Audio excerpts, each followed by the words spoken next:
guys, welcome back to my channel, or welcome if you are new. Make sure to subscribe if you have not already for new videos every single Sunday, and give this video a like if you want to see more renovation content. Today I thought it would be really nice to do a recap of everything that we have done so far for our budget surprise renovation that we are working on for Dylan's brother. This way everything will be in one place, so if you missed any parts you'll be able to see it and you'll be able to get some tips along the way for your own space. For anyone who may be new and confused about what is going on, I'm an interior designer and my boyfriend and I have been renovating his brother's first condo as a surprise before he moves in, so that he has a newly renovated space before he even has his condo basically, and it will all be filmed as a surprise reaction. Obviously we took some different style inspiration and ideas that he had, but otherwise it is all going to be a surprise and we will film his reaction and it will be so much fun. This is the second recap that I'm doing. I already posted one on my YouTube previously with like all of the things that we did to get started with this project. This is part 2 and I will not be repeating the things from part 1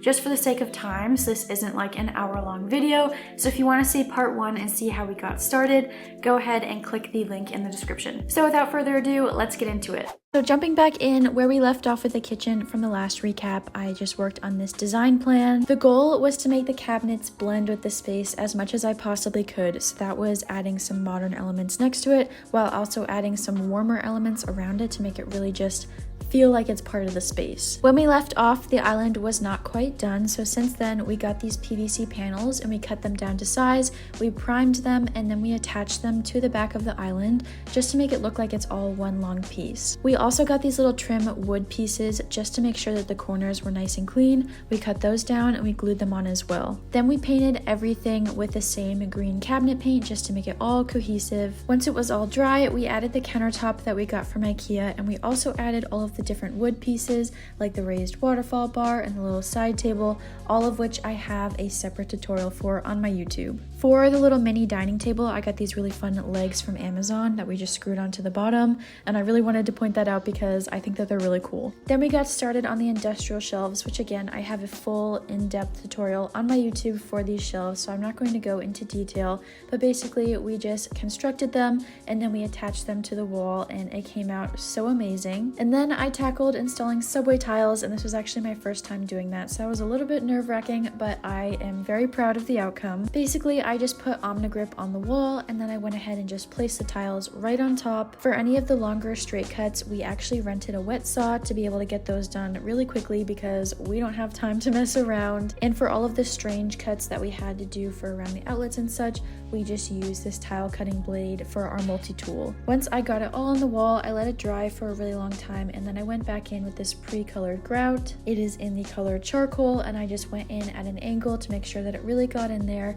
and then I wiped away any excess with a damp sponge. And once it was all dry, we used this matching charcoal caulking just to make it all finished, and then we were done. Next, moving on to the entryway, I just got this little pegboard from IKEA, and I think it's so perfect for his industrial vibe. I think pegboards are really great for entryways because you can hang anything from them and have these little containers, and it's just really great as a little touchdown area. I also got him these shoe storage organizers that you mount on the wall from IKEA, and that's perfect for all of his mail or just anything like that. And then moving on to the office, this is the design plan that I came up with. He already had these 2 matching desks and a shelving unit from Amazon that all matched because he's been working from home for a while now. So my goal was just to integrate them and kind of make the whole space feel a little bit more built in. We started by removing the ceiling trim, and then we painted all of the walls and the trim, and we also spray painted the vents to make those match as well. Then of course we made the built-in shelving, which again I have a full tutorial for on my YouTube,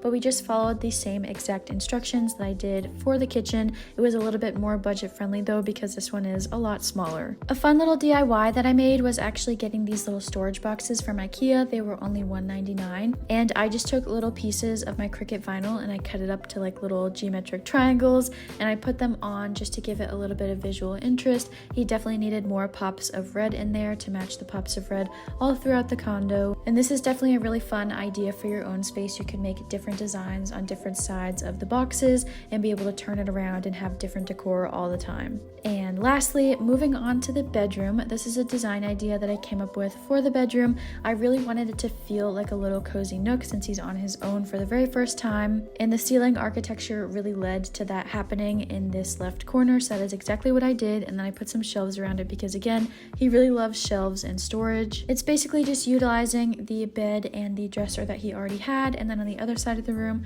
I wanted to put some mirrors and just make it really livable. So first we started off by removing the trim, of course, and prepping the walls and painting them, and also painting the floor trim. Then to build the shelves for behind the bed, we actually just took some wood and we cut it down to the size that we needed, and then we just primed it with a primer, and then we painted it with the same cabinet paint that we used in the kitchen. Cabinet paint is really great for shelves because it's a lot more durable and you won't have to use any sort of coating over the paint. Then to install them, we just got these industrial brackets and we spray painted them with that same black hammered spray paint. And we also made these bedside tables the same way, and we actually cut a little hole in the back. This way any wires could just go through the hole and he'll have more organization in that way. Then I found these sconces on Amazon and they are so amazing. They're plug-in sconces, so you don't need anything wired, and the wire can just go through that little hole in the bedside table. It was pretty easy to install them and I love the look of it. Using sconces at your bedside instead of any sort of desk lamp is also just really great in general